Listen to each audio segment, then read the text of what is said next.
y a Jesús, el mediador del nuevo pacto, y a la sangre rociada que habla mejor que la sangre de Abel. El tema que vamos a tocar esta mañana se llama la sangre del pacto. Como estamos en celebración de Santa Cena, vamos a introducirnos un poquito en esta temática. Padre Celestial, te damos gracias esta mañana. Nuevamente levantamos peticiones de oración. Pedimos nuevamente por la salud de la pastora Ninosca de Ponce, Señor. Mi madre espiritual la pongo en tus manos nuevamente, declarando toda clase de salud y sanidad sobre su cuerpo, Señor, en el nombre de Cristo. Que tú hagas esa obra, al Señor la ponemos ahí, esta petición en tu altar. Y levantamos ahora también nuestras peticiones, nuestras súplicas esta mañana, que puedas obrar de una manera poderosa y extraordinaria, Señor, en medio de tus hijos. Obra, Señor, respondiendo, enviando tu salud, enviando tu bienestar, enviando tu protección a nuestras vidas. Bendice, Señor, tu palabra, por tu Espíritu Santo, háblanos al corazón en el nombre de Cristo Jesús. Amén y amén. Y usted le regala palmas una vez más al Señor, hermano.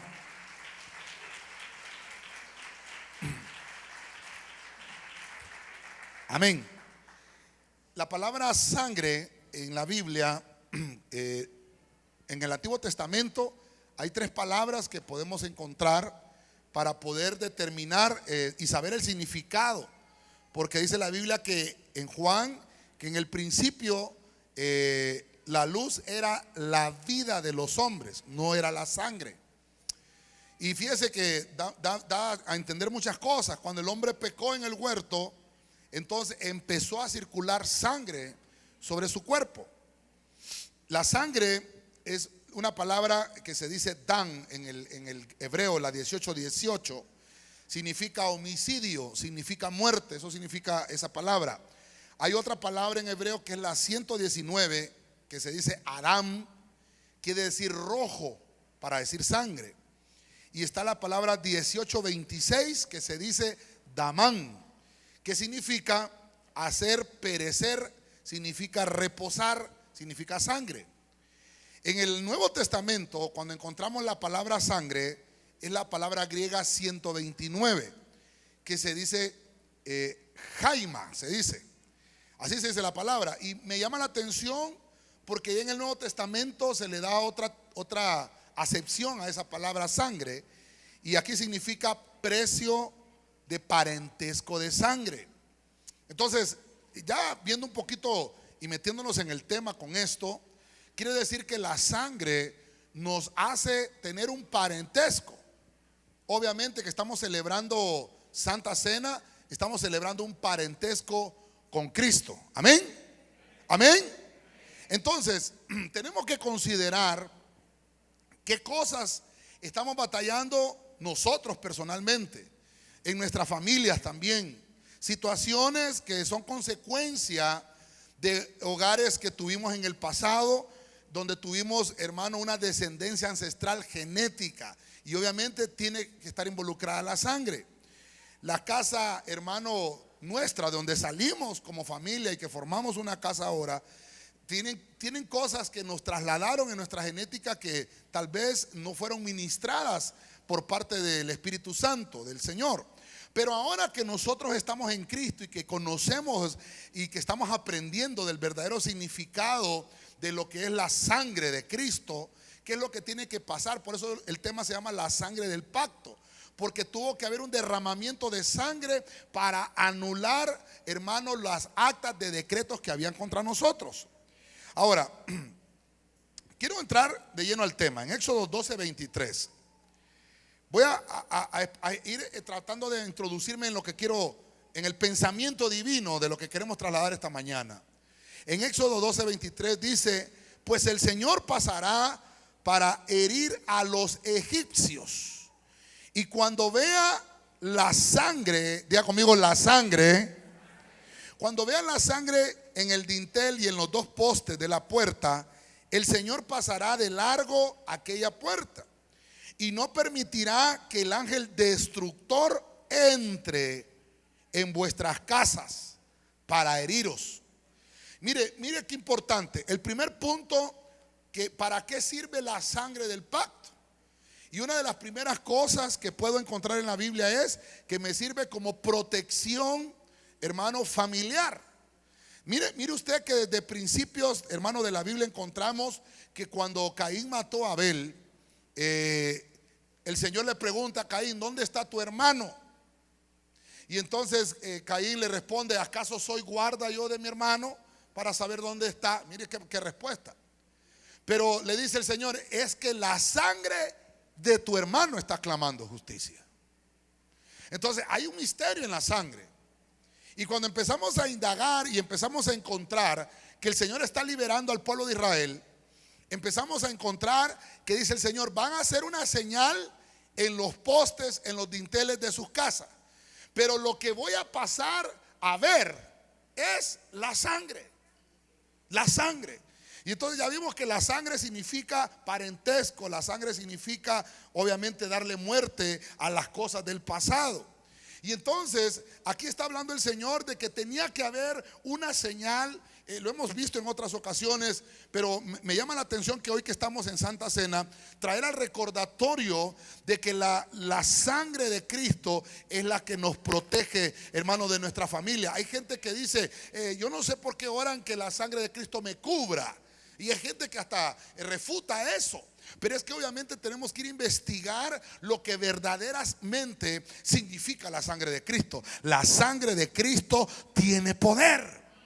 Lo que los israelitas hacían en este pasaje era, hermano, que ellos estaban matando un corderito, y la sangre de ese corderito que mataron la rociaban por familias en los postes y en los dinteles de su casa, levantando una señal como quien dice: estoy protegido, estoy guardado, necesito ser rescatado, y la única manera de poder pagar el rescate por mi casa es con sangre.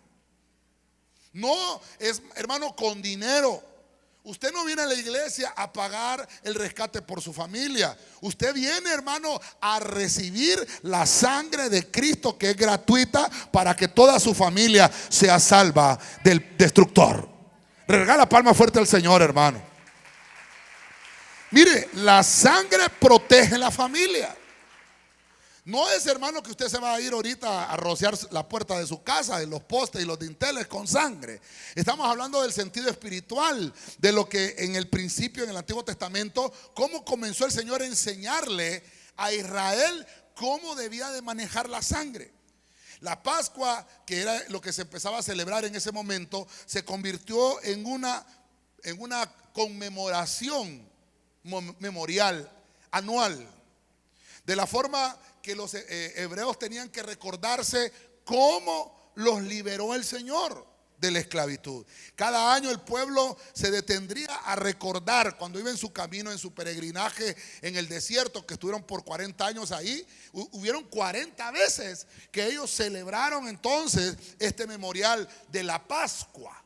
A eso se le llamaba Pascua, ellos celebrar que Cristo los había rescatado.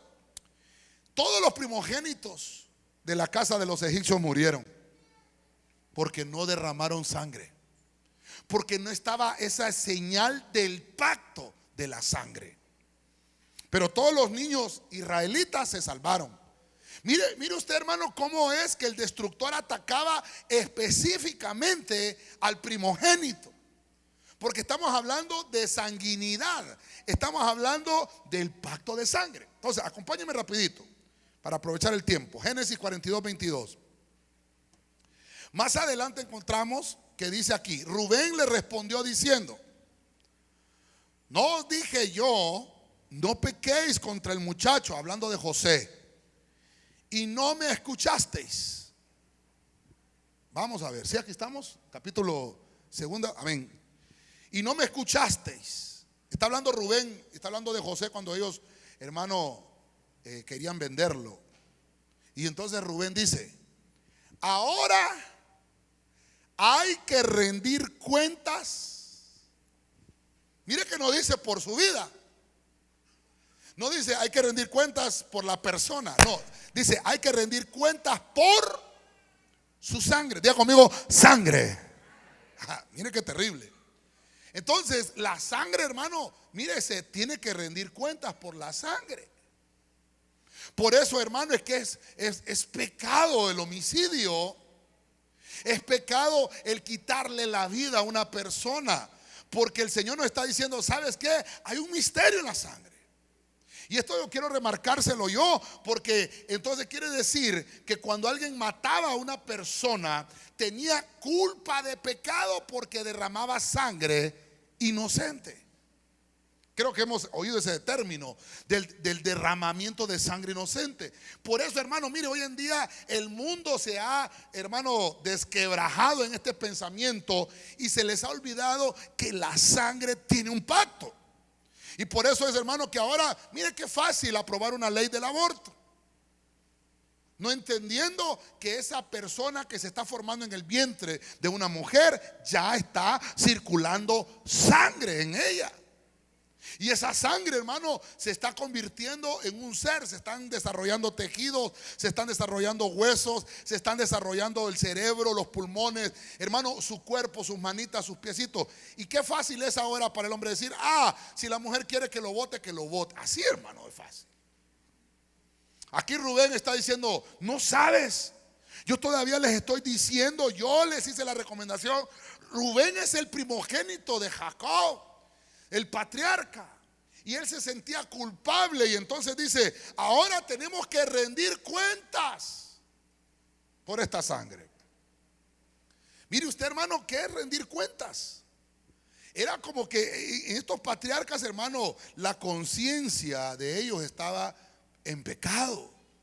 El pecado los acusaba, la sangre de José los acusaba. Obviamente no habían matado a José. Habían matado, hermano, un animalito y habían derramado la sangre en la túnica de José para engañar a su padre. Pero entonces dicen, ahora tenemos que rendir cuentas por esta sangre, porque en realidad le vamos a mentir a nuestro padre. Mire usted todo lo que acarreó el dar cuentas por esa sangre. Por eso, hermano, que cada uno de nosotros vale la sangre de Cristo. Amén. Puede decirle usted al hermano que tiene a la par, tú vales la sangre de Cristo, hermano. Cuando la sangre estaba fresca, había una gran culpa para los hermanos de José. Ellos tomaron decisiones a la ligera. Fíjense, hermano, mire qué terrible. Se sentaron a comer pan. Mire, hoy vamos a participar del pan y del vino. Y los hermanos de José, después de haber hecho esto que hicieron, que vendieron a su hermano, se sentaron a comer pan, pero no participaron del vino. Y una de las cosas que siempre les recordamos en la Santa Cena, el pan representa la muerte de Cristo y el vino representa la resurrección de Cristo. Amén, hermanos. Entonces, esto es algo delicado. Quiero concientizarlo esta mañana de que lo que estamos participando y de lo que hemos venido a participar, por eso usted se ha fijado que desde el año pasado estamos en esta mecánica de participar de la mesa después de la palabra, después de que el Señor nos muestra por su palabra qué significan estos dos perfectos elementos que es el pan y el vino. Tenemos que concientizarnos que, hermano, usted y yo tenemos que rendir cuenta de esta sangre de la cual nos ha sido delegada, hermano, personalmente. Usted tiene que rendir cuentas qué hizo, hermano, en lo que usted estuvo durante, hermano, permaneció en el cuerpo. Ya sea que hizo algo bueno o que hizo malo, tenemos que rendir cuentas. Esta mañana, primeramente, hermano, tenemos que venir con un corazón arrepentido, pidiéndole perdón al Señor para que nos haga dignos de participar de su mesa.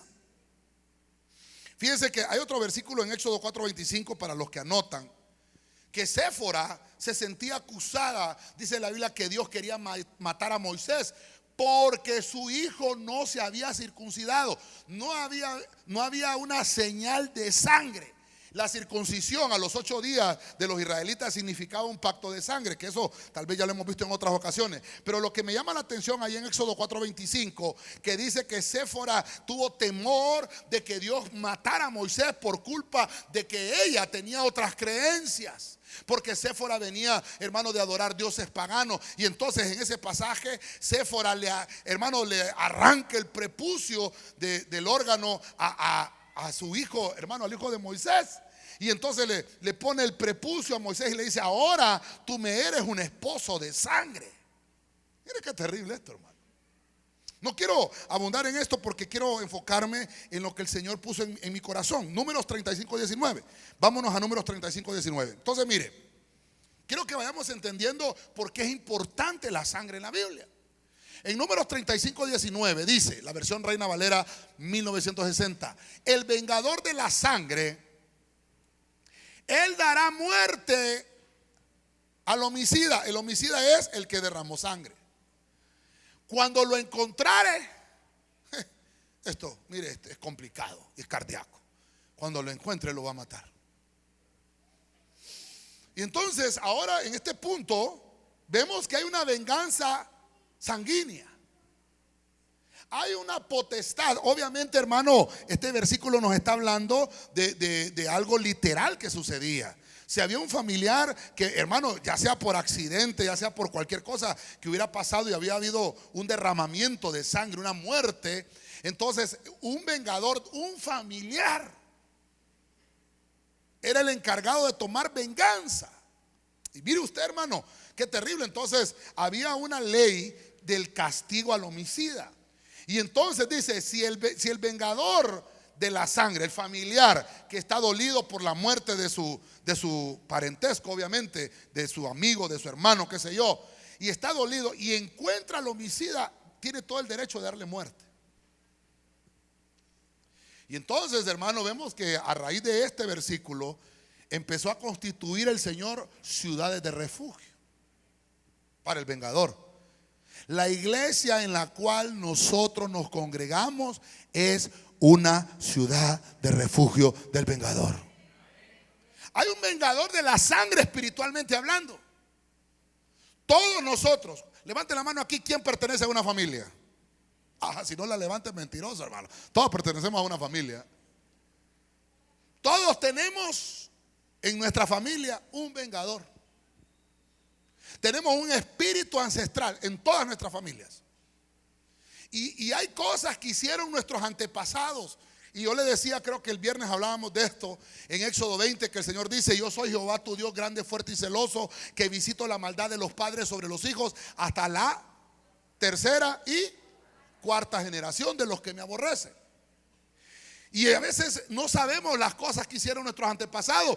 Y hay un vengador, hay un tema específico que tocamos aquí hace como unos 3 años atrás, de lo que es el vengador de la sangre, porque esto es delicado. Llegan estas potestades a visitarnos, hermano, a reclamar venganza, a cobrar las cosas que se deben en la familia. Hablando espiritualmente. Entonces ahora como cristianos nos toca pararnos en la brecha por nuestra familia y empezar a declarar que ya no merecemos ningún castigo, porque la sangre de Cristo nos ha hecho libres y nos ha perdonado de todo pecado. ¿Cuántos dicen amén a esto? Déselo fuerte al Señor, hermano. A su nombre. Entonces, para que se pudiera demostrar de alguna manera lo aborrecible que era el homicidio, había un castigo. Y el pariente más cercano podía, hermano, buscar la venganza y ejecutarla, y se le daba un título de vengador de la sangre.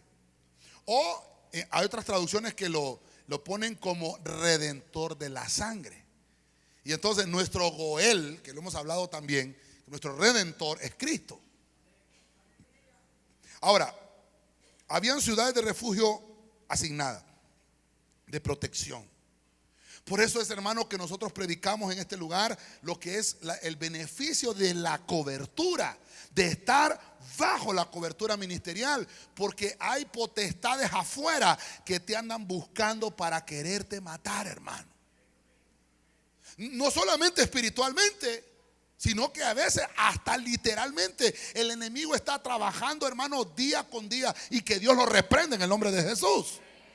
Pero cuando usted y yo venimos y nos acercamos a la iglesia, buscamos la sangre de Cristo, Él nos cubre y nos hace invisibles a los ojos del maligno. ¿Cuántos dicen amén todavía? Esta sangre es muy delicada. ¿Sabe qué dice la Biblia? El que habla mal de su hermano se convierte en un homicida. Derramamiento de sangre. Complicado esto, hermano. Yo se lo tengo que enseñar para que sepamos el valor de lo que son estos elementos, el pan y el vino en nuestras manos. En la tarde vamos a hablar un poquito más de lo que es el pan, pero ahorita me estoy enfocando solamente en la sangre. Entonces, la ciudad de refugio provocaba protección al que había, hermano, tal vez por accidente o porque había recibido por herencia ancestral un tipo de castigo de esto. Y entonces lo que tenemos que hacer, hermano, es buscar refugio. Solamente en las manos del Señor vamos a estar seguros. El homicida oía la ciudad de refugio, y al estar a salvo podía, hermano, meterse bajo la sombra del sacerdote que gobernaba en esa ciudad, y lo cubría hasta que tuviera un justo juicio. Por eso, hermano, a mí me encanta ese versículo. Usted sabe que es mi caballito de guerra, Colosenses 2:14. Anulando el acta de los decretos que había contra nosotros y que nos era contraria, quitándola de en medio y clavándola en la cruz. Yo por mi parte propio, hermano, no puedo refugiarme solo. Necesito la cobertura divina. Necesito estar bajo la sombra de un ministerio para que me provea protección espiritual. Mire, váyase conmigo a Mateo 27:4. Quiero buscar esto, quiero que usted lea conmigo esto. Félix Torres Amat, mire esta versión, diciendo: yo he pecado. Está hablando de Judas. Pues he vendido a Cristo. No dice así, ¿verdad? ¿Qué es lo que vendió? ¿Cómo dice su Biblia? Dice aquí la Félix Torres Amat que Judas dijo: he vendido la sangre inocente. Punto y seguido. A lo que dijeron ellos, los fariseos: a nosotros, ¿qué nos importa? Tú verás. Mire, no lo traje aquí, pero hay alguien que me busque Mateo 27:3, por favor, rapidito. Este punto es muy importante. Ahora estoy viendo, por un momentito dejemos la sangre en el Antiguo Testamento y extendámonos ahora a la sangre. Ya leímos que la sangre en el Nuevo Testamento se dice parentesco familiar. Y entonces aquí está Judas preocupado. Estamos en el año del renuevo, hermanos. Amén. Desde que empezó, desde enero, estamos diciendo: el renuevo es todo aquello que, aunque el árbol haya sido cortado, el árbol va a brotar y va a dar frutos mejores. Pero necesitamos dos ingredientes importantes este año 2019. Es el arrepentimiento y... ¿Aló? ¿Está conmigo? Arrepentimiento y conversión. Lo hemos estado repitiendo. Entonces, mire, por el tema que me compete trasladarle esta mañana, que es la sangre del pacto, viene Judas y dice: me siento culpable. Recuerde que Judas no era cualquier perico de los palotes. Judas era apóstol. Y entonces dice Judas: me siento culpable porque he vendido sangre inocente. Y entonces, hermano, lo que hay que hacer en estos casos, hay solución todavía. Estamos en el año del renuevo. Hay que buscar perdón. Diga conmigo: buscar perdón. Y aquí, hermano, el tema es desde el pastor para abajo. Porque aquí no me exento yo de... Todos hemos pecado, dice la Biblia. Pero lo que tenemos que hacer es demostrar arrepentimiento y conversión. Y me interesó este punto, hermano, porque como estamos hablando del pacto de sangre, dice Dios, no importa el pecado que has cometido, mi sangre te puede perdonar. Mi sangre ahora no solamente, hermano, cubre el pecado, sino que lo quita y lo borra completamente. Y Judas estuvo 3 años y medio con el Señor, pero aprendió algo. Aprendió la doctrina al 50%. No la aprendió al 100%. ¿Me encontraron la Reina Valera? ¿Sí? ¿Cómo dice? ¿Sí? 4. Diciendo, yo he pecado entregando la sangre inocente, mas ellos dijeron, ¿qué se nos da a nosotros? Viéraslo tú.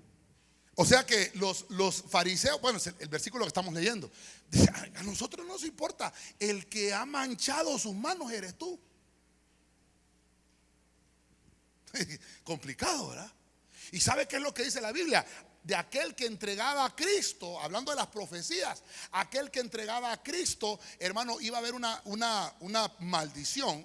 Sí, una maldición sobre él y sobre su familia. Mire, el versículo que quiero que me lean, que no lo traje, está en Mateo capítulo 27, versículo 3, que es un versículo atrás, que el hermano me leyó el 4. Mire lo que dice el versículo 3. Mire lo que dice.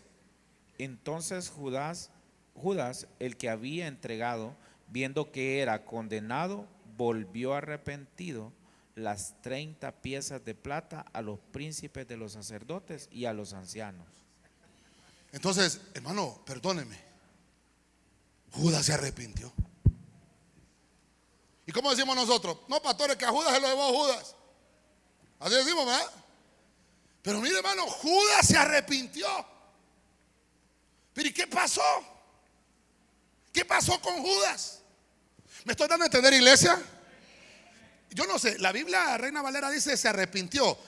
Creo que otras versiones dicen hubo remordimiento en Judas. Entonces lo que le quiero trasladar esta mañana es que no basta con arrepentirse. ¿Perdón? Dice, ¿qué versión es la de las Américas? Dice que sintió remordimiento, pero dije yo, remordimiento. Hasta creo que lo enseñamos en Corderitos. Ayer la pastora estaba enseñando arrepentimiento y perdón. Y te enseñamos, y sí, lo que Judas tuvo remordimiento. Sí, así dice la Biblia, que tuvo remordimiento. Pero ¿por qué le pone en otras versiones remordimiento? Porque Judas no se convirtió. ¿Está conmigo todavía, hermano? Judas solo se arrepintió. Y algo que estaba viendo yo, los Judas solitos se ahorcan, hermano. Nadie los ahorca, ellos solos se ahorcan. Esto está complicado. Yo se lo enseño a usted para que lo aprendamos y se lo traslademos a nuestra familia, que es nuestra sangre. Para que, es que hay gente que dice, sí, estoy arrepentido. Perfecto, hermano, va por buen camino. Le falta conversión. Y usted puede entender ahí que Judas inmediatamente con 30 monedas de plata, hermano, 30 monedas de plata, dicen algunos que equivalen a $8 millones hoy en día. ¿Qué haría usted con $8 millones? Uy, pastor, me compro una casa, me compro un carro, le compro carro a la suegra para que viva lejos, pastor. Judas, hermano, tenía todo el dinero del mundo en una noche. En una noche. Ese arrepentimiento le remordió y, hermano, y su mente se cegó.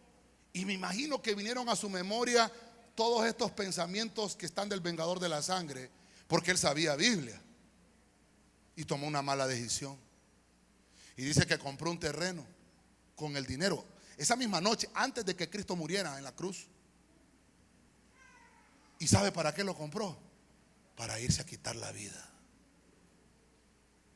Yo quiero que usted y yo pensemos en esto, porque estamos conmemorando la Santa Cena. Cristo no quiere que nadie perezca, sino que todos procedamos. Mira, ahí está todo, hermano. Que procedamos al arrepentimiento y que haya conversión. Por eso los apóstoles predicaban: arrepentidos y convertidos. ¿Aló? Y entonces vendrán de la presencia del Señor tiempos de refrigerio. Todo aquel que se arrepiente y se convierte, el Señor envía de su rocío y sus renuevos empiezan a brotar en el nombre de Jesús. Dáselo fuerte al Señor, hermano. Mire lo que pasó con Pedro. Pedro también pecó, y feo, igual que Judas. Pero Pedro se arrepintió. Ahí está la diferencia. Y se convirtió. Tomás, qué feo Tomás. Qué feo estás, Tomás, le decían, hermano. Incrédulo. Por más que se le predicaba la palabra, decía Tomás, el Señor vino. Como yo no fui a la iglesia, en realidad llegó el Señor. Yo no.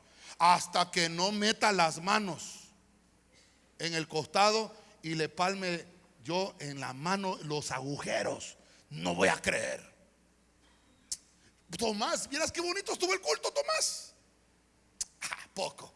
Vieras, se movió el Señor, se presentó Dios ahí. ¿Qué hace? Sí, Tomás, incrédulo, hermano. Y entonces, hermano, en lo que Tomás llegó y le estaban contando, se aparece Cristo. Tomás, ajá, Tomasito, hermano, Tomás. Ay, ya me imagino, hermano. Qué feo, hermano, cuando uno está hablando mal de una persona, hermano, y de repente Dios te bendiga, hermano. Ay, Señor, las tres divinas personas, Padre Santo. Y se le apareció el Señor ahí, hermano, y le dijo: Tomás, aquí estoy, mete tus manos en mi costado y mete también los dedos en las palmas de mi mano y verás que yo soy. Y entonces ahí yo se lo he predicado a usted. Hay una bienaventuranza para nosotros, porque dice el Señor: bienaventurados los que no vieron y creyeron. Usted está en parte de esa bendición, porque bienaventurados es 3 veces bendito. Dígale al hermano: tú eres bienaventurado, hermano. Tú eres bienaventurado porque no fuiste como Tomás, sino que sin haberlo visto has creído.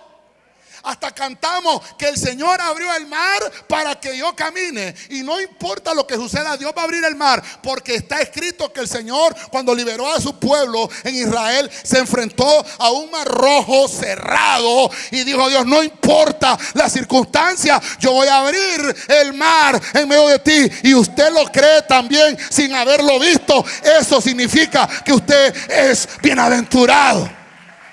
Al su nombre, hermano. Somos bienaventurados. El tiempo me avanza y quiero ministrar la mesa. Número 5.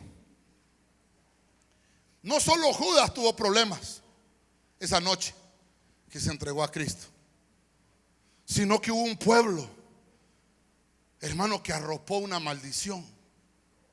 Mire qué interesante. Mateo 27:25 dice, la Reina Valera 1960: y respondiendo todo el pueblo, diga conmigo, todo el pueblo, dijo: su sangre sea sobre nosotros y sobre, hasta voy a tomar aquí un poquito de dulce, hermano,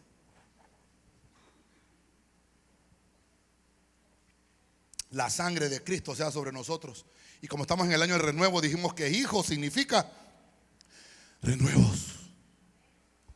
Y su sangre también sea sobre nuestros renuevos. Era un pueblo sangriento. No supieron elegir. Les presentaron a Barrabás y les presentaron a Cristo. Y le dijeron: pueblo, escojan a quién quiere que les libere. Yo no sé usted. Hoy obviamente está bien enseñadito, bien adiestrado. Y si usted hubiera estado en esa reunión, usted no hubiera dicho Barrabás, usted hubiera dicho Cristo. Amén, hermano. Sí. Pero si hubiéramos estado ahí sin habernos predicado el evangelio, hermano, la gente, ¿sabe? Motivados por los fariseos, motivados por los religiosos. Los religiosos empezaron a decir: Barrabás, Barrabás, Barrabás, Barrabás. Y hermano, ¿y como donde va Vicente? Hermano, Toda la gente, Barrabás. Empezaron a gritar. Entonces viene Pilato, hermano. Y dice Pilato, bueno, te conoces la historia, hermano. Parece que estuviéramos en Semana Santa ahorita, ¿va? Y Pilato dice, ¿y qué quieren que haga con Cristo, con Jesús? Y vuelven los incitadores, los religiosos, los fariseos. Crucifícalo, crucifícalo. Y todo el pueblo, crucifícalo, crucifícalo. Pero mire que no les bastó eso. Está escrito en la Biblia, en 27-25 de Mateo. Respondió todo el pueblo. Hermano, toda la gente dijo, su sangre sea sobre nosotros. Y hermano, ¿qué tenían que meter a los hijos, hermano? Y sobre nuestros hijos. Eligieron mal. Entonces esta mañana, hermano, esta mañana estamos aquí en un renuevo, año del renuevo, año de una nueva oportunidad. Dios te está exponiendo a escoger. Escoge el bien para que vivas y rechaza el mal para que no mueras. Lo que vas a tener en tu mano es el pan y el vino, la muerte y la resurrección. Y todo aquel que participa de la mesa es limpiada su genética para vida eterna. Amén. A su nombre. Fueron dominados. Por eso, hermano, no sigamos los milagros tampoco. Sigamos al Dios que hace los milagros. Porque a veces los religiosos nos hacen ir con corrientes de error que nos hacen elegir mal. Y mire, más adelante, yo estoy terminando ya casi, hermano, en Hechos 5:28. Más adelante en la Félix Torres Amat, mire qué terrible. Ya había muerto Cristo, ya había resucitado Cristo. Y mire lo que pasó en Hechos 5:28, diciendo, nosotros os teníamos prohibido con mandato formal que enseñaseis en ese nombre. Y en vez de obedecer, habéis llenado a Jerusalén de vuestra doctrina y queréis hacernos responsables a nosotros de la sangre de ese hombre. El Sanedrín estaba molesto con todos los apóstoles porque estaban predicando la palabra del Señor. Y hermanos, dice que a ellos les ardía cuando les oían hablar, porque era la palabra que traía vida y traía perdón. Y decían, nos están culpando. De ahí es donde viene que hay gente que es antisemita. Hablando de que hay gente que toda la vida le echa la culpa a Israel porque los mató. Obviamente ellos participaron en la crucifixión de Cristo. Y entonces cuando los apóstoles estaban predicando, ustedes gritaron, ustedes dijeron que la sangre fuera sobre ustedes y sobre sus hijos. Ustedes no saben lo que confesaron. Hay un daño que confesaron para toda esta nación. El único que puede perdonarnos ahora y que puede rescatarnos es Cristo. Y entonces, hermanos, se levantaron ellos y dijeron, ustedes lo que están haciendo es querernos echar la culpa a nosotros. Hermanos, no les había amanecido todavía.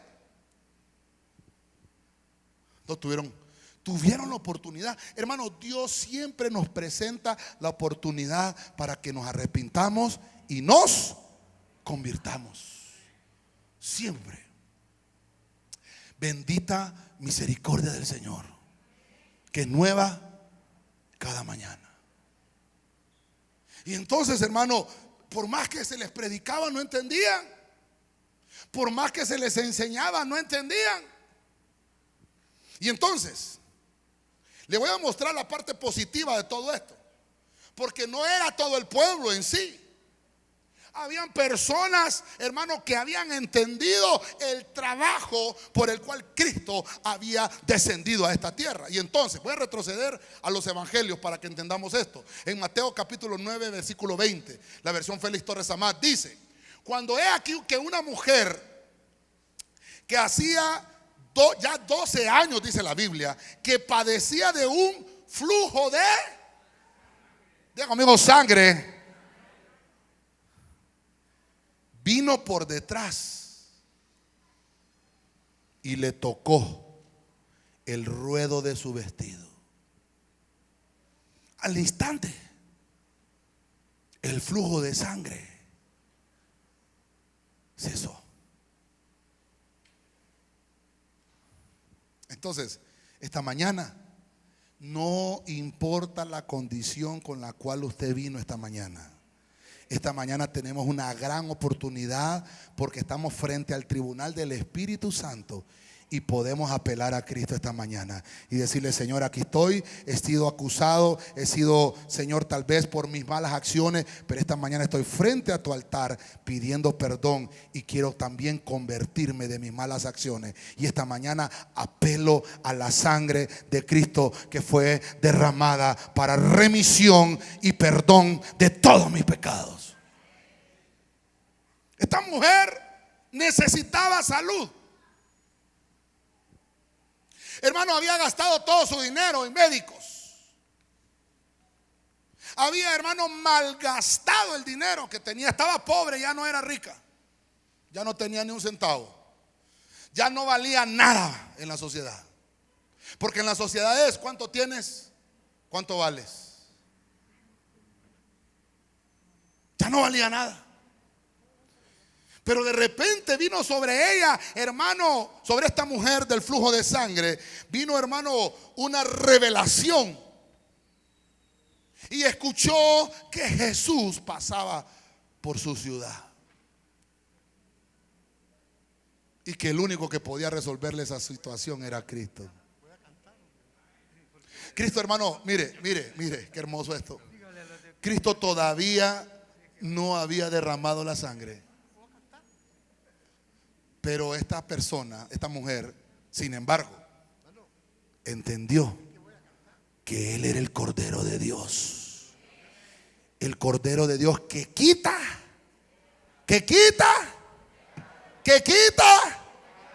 no lo borra, lo quita, hermano. Lo elimina, lo extermina.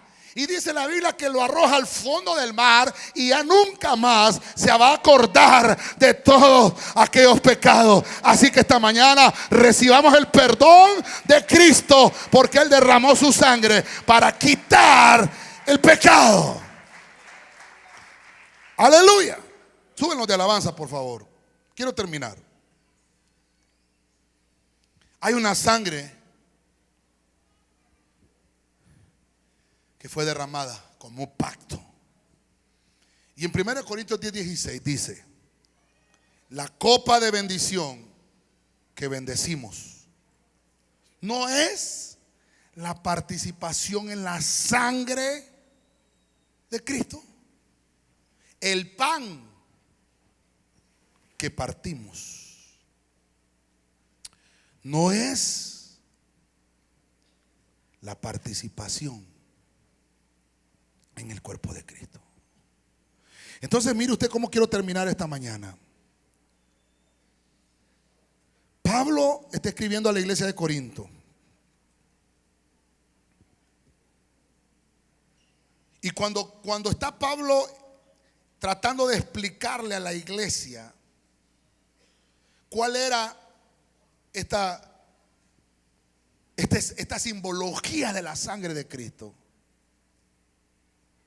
dice Pablo: cuando participamos en la Santa Cena, cuando tomamos la copa en nuestra mano, estamos siendo bendecidos porque es una copa de bendición.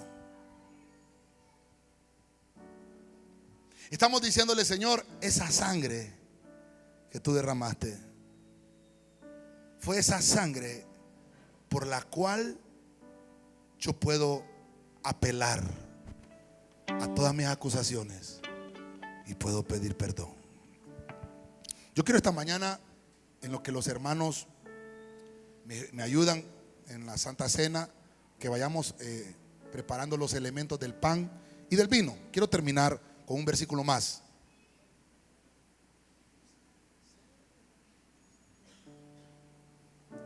En Mateo 26:28, palabra de Dios para todos, dice: Cristo mismo dice: porque esto es mi sangre.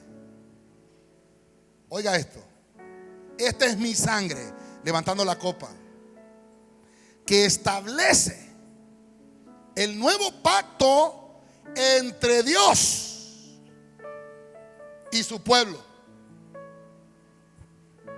es derramada para perdonar los pecados de mucha gente. Hay poder en la sangre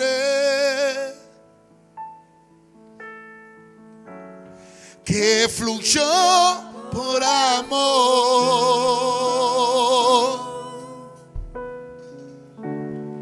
Hay poder en la sangre que Él derramó.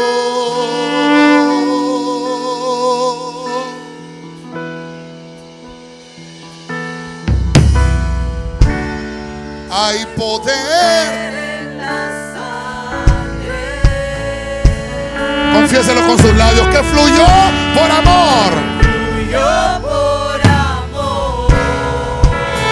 Hay poder en la sangre. Hay poder en la sangre que Él derramó.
Todavía.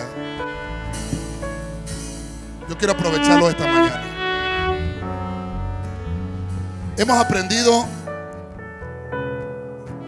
que la sangre de Cristo hizo un pacto, un nuevo pacto. Amén. Un nuevo pacto. En el Antiguo Testamento se buscaba al homicida. En el Antiguo Testamento se rendía cuentas. En el Antiguo Testamento el destructor visitaba las casas y mataba el primogénito. En el Antiguo Testamento se vendía la sangre. Y en el Nuevo Testamento ahora el significado de la sangre cambia. De homicidio, de muerte, cambia a parentesco familiar. Y entonces Judas no lo entendió. Estaba en la transición del Antiguo Testamento al Nuevo Testamento. Estaba en esa transición, pero no lo entendió.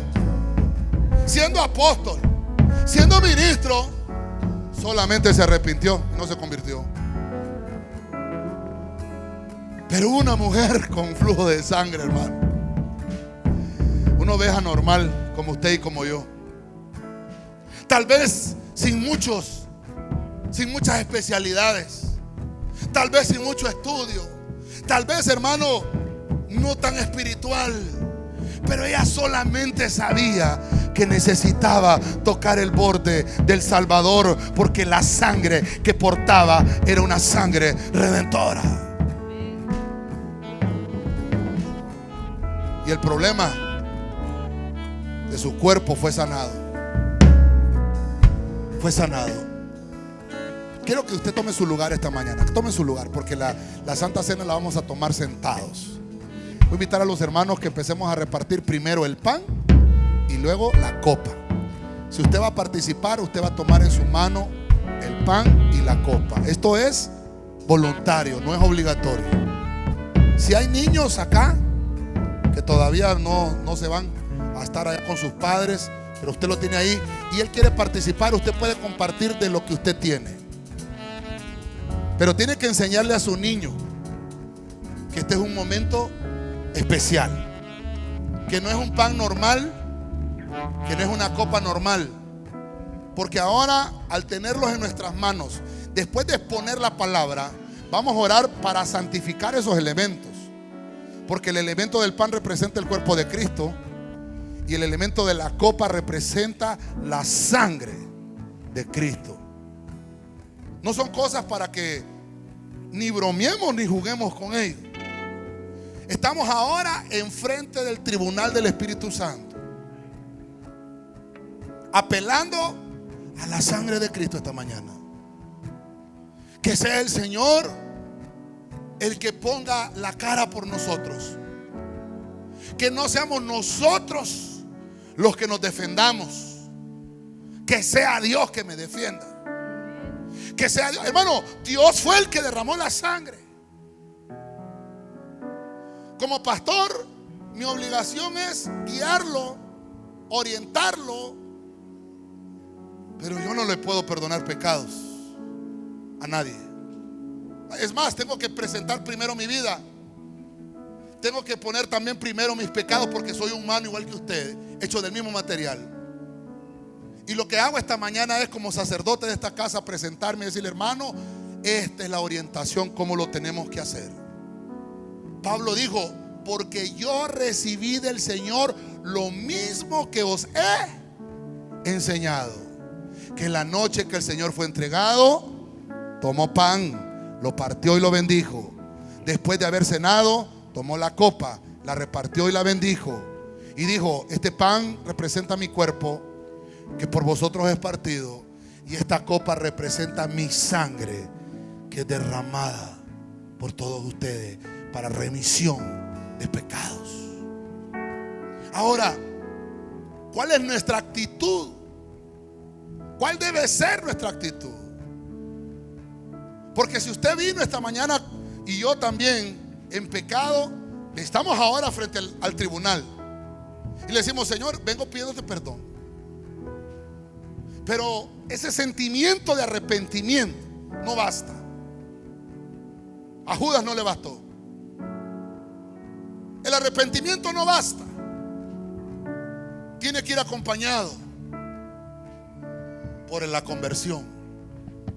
Conversión es que yo voy en una dirección y doy un giro de 180 grados hacia otra dirección. Y entonces, dice la Biblia, va a surgir efecto el que tú puedas participar del pan y de la copa.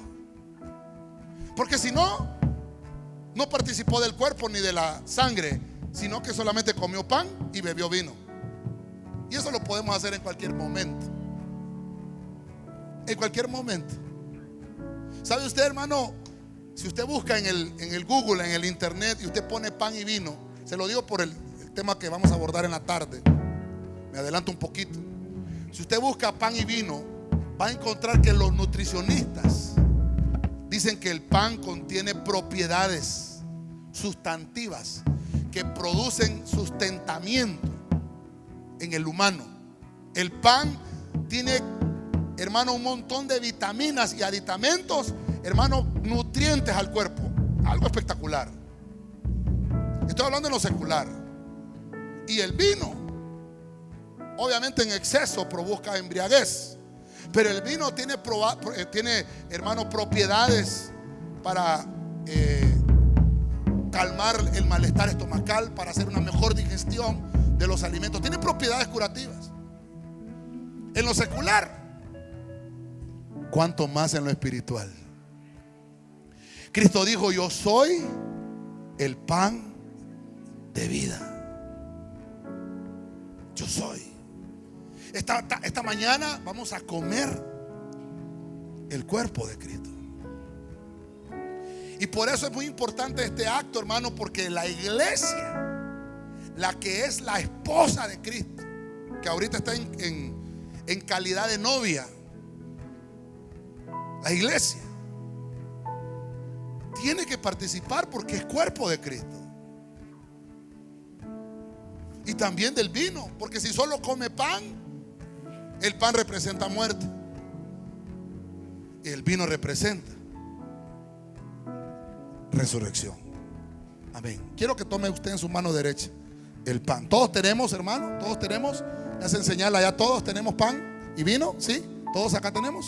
Ok, tome el pan ahora en su mano derecha y lo levanta esta mañana. Padre celestial, en el nombre de Jesucristo, hemos expuesto tu palabra esta mañana y presentamos ahora, Señor, este elemento del pan.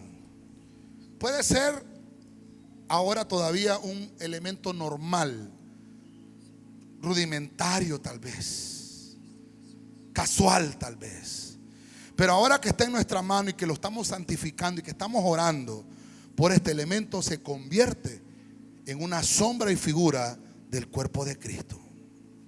Yo bendigo este elemento del pan. Primeramente, Señor, por el tema que hemos expuesto esta mañana, te pedimos perdón por todos nuestros pecados, por todas nuestras ofensas, por todo aquello, Señor, que te haya ofendido, ya sea en nuestros labios, Señor, cualquiera de nuestros sentidos haya cometido algún error, te pedimos perdón. Señor, perdónanos. Haznos dignos esta mañana de poder participar de la mesa, de ser dignos de ser llamados hijos tuyos, Señor, esta mañana.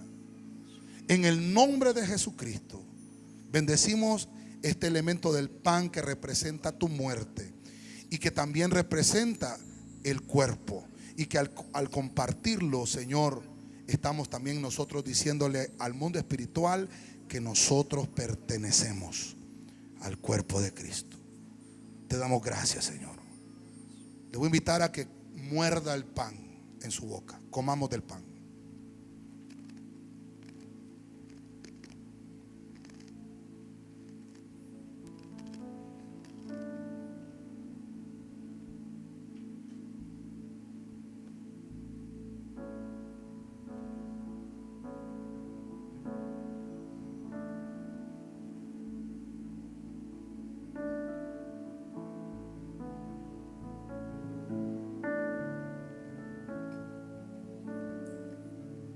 Después de haber comido el pan, dice la Biblia,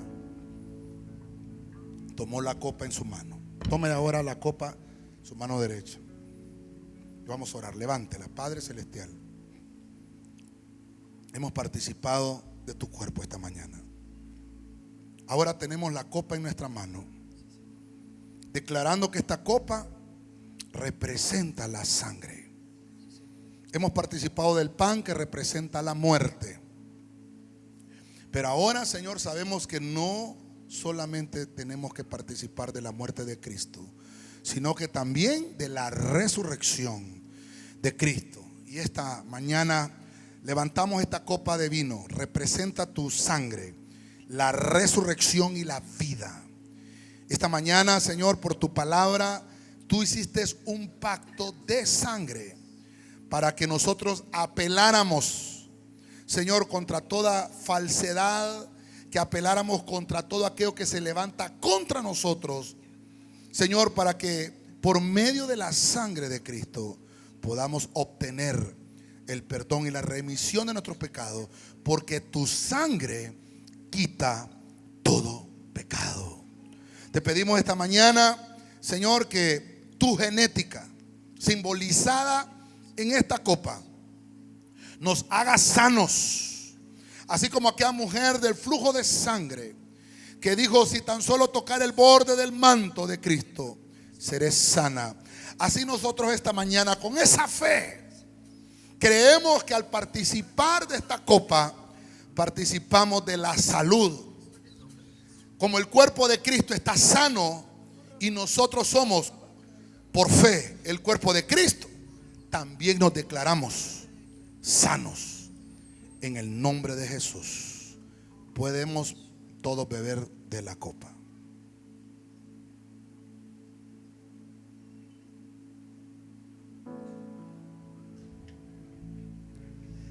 Tu sangre me trae